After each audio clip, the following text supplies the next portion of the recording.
ආයිබෝවන් කොහොමද ඔයාලට මම අද ඔයාලට කියලා දෙනවා තනියම පාටියකට යන සාරි අඳින විදිය. මුලින්ම අපි සාරි අඳින්න කලින් සාරි ජැකට් එක ඇඳලා අන්ඩර් ස්කර්ට් එක ඇඳලා සපත්තු දාගෙන ඉන්න ඕන. සාරියේ වර්ක් එක නැති ටික නැති හරිය තමයි අපි ඉනට තියාගන්නේ. දකුණු කකුල හරියෙන් මේ විදියට උස බලලා සාරිය අපි අන්ඩර් ස්කර්ට් එකට යට කරගන්න ඕන. ඊට පස්සේ අතුරු කට්ටකින් රඳව ගන්න ඕන. ඊට පස්සේ වටයක් කැරකිලා මේ විදියට උස බලලා අන්ඩර් ස්කර්ට් එකට සාරිය යට කරගන්න ඕන මේ පේන විදියට.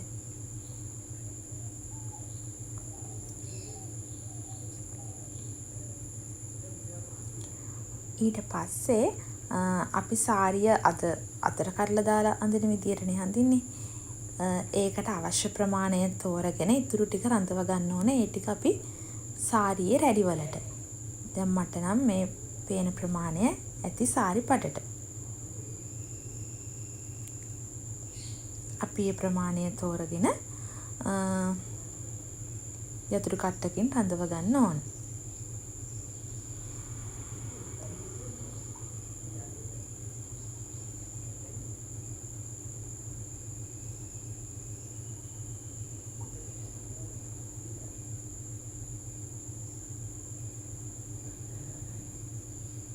ඊට පස්සේ සාරි පට දිගේ මෙහෙම ඇදගෙන ඇවිල්ලා අපි සාරියේ රැලි ටික හදාගන්න තමයි හදන්නේ. මේ පේන විදියට අපි සාරියෙන් දහම ඉන හරිය ලස්සනට තියෙන විදියට ඔය පේන ආකාරයට සාරි පට හොඳින් ඇදලා යතුරු කට්ටකින් ඒ ටික රඳව ගන්න ඕන.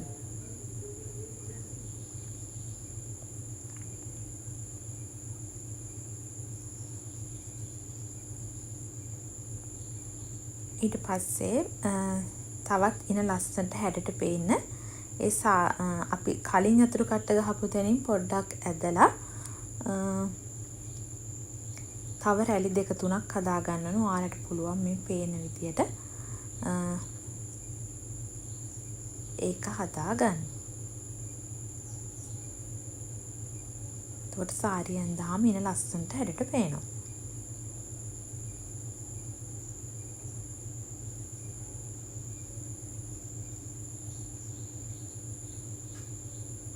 දැන් මෙන්න මේ ටිකෙන් තමයි අපි සාරියේ රැලි ටික හදාගන්නේ.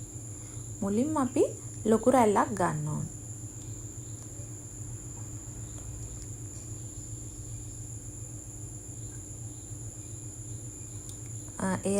ලොකු රැල්ල මට දැන් මම තනියමනේ සාරිය අඳින්නේ. ඒ නිසා එතනින් අල්ල ගන්න විදියක් නැති නිසා මම ඒ ටික යතුරු කට්ටක් ගහලා අමුණ ගන්නවා. අපිට පස්සේ යතුරු කට්ට ගලලා අයින් කරන්න පුළුවන්.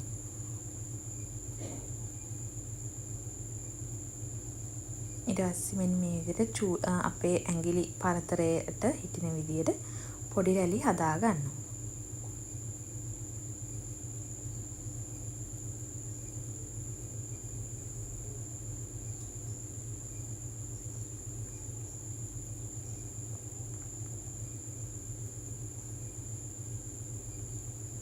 දැන් අපි රැලි ටික ලස්සනට හදාගෙන අර අපි කලින් යතුරු කට්ට ගහපු රැල්ල තියෙනනේ යතුරු කට්ට ගලවලා ඒ රැල්ල පොඩ්ඩක් උඩට අදින්න ඕන නැත්නම් යටින් පේන නිසා.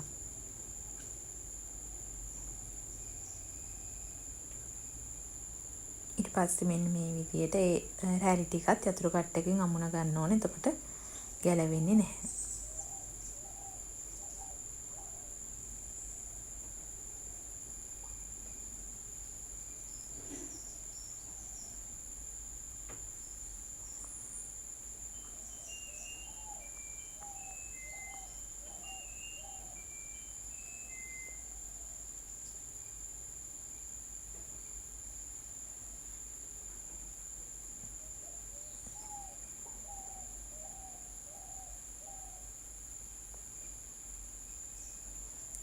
සාරියේ රැලි ටික ඉවරයි. දැන් අපිට ওই විදිහට සාරිය ඇඳගෙන යන්න පුළුවන්. ඒත් සමහර අයට අපහසු වෙන සාරි පට අතර රඳවගෙනම ඉන්න ඕන නිසා.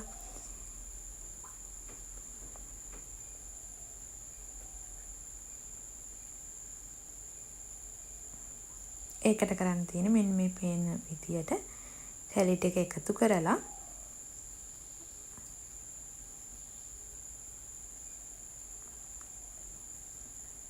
නොපෙනෙන්න යතුරු කට්ටකින් අපේ සාරිය ඉන හරියට ඒක රඳව ගන්න ඕනේ.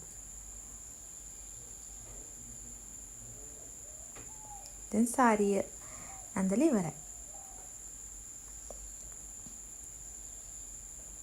අනේ පිටිපස්සෙනුත් අපි යතුරු කට්ටක් ගහනවා නැත්නම් සාරි පට මේ ඉස්සරහට එන නිසා. දැන් ඔයාලට පුළුවන් මේ විදිහට තනියම ලස්සනට සාරිය ඇඳලා බලන්න.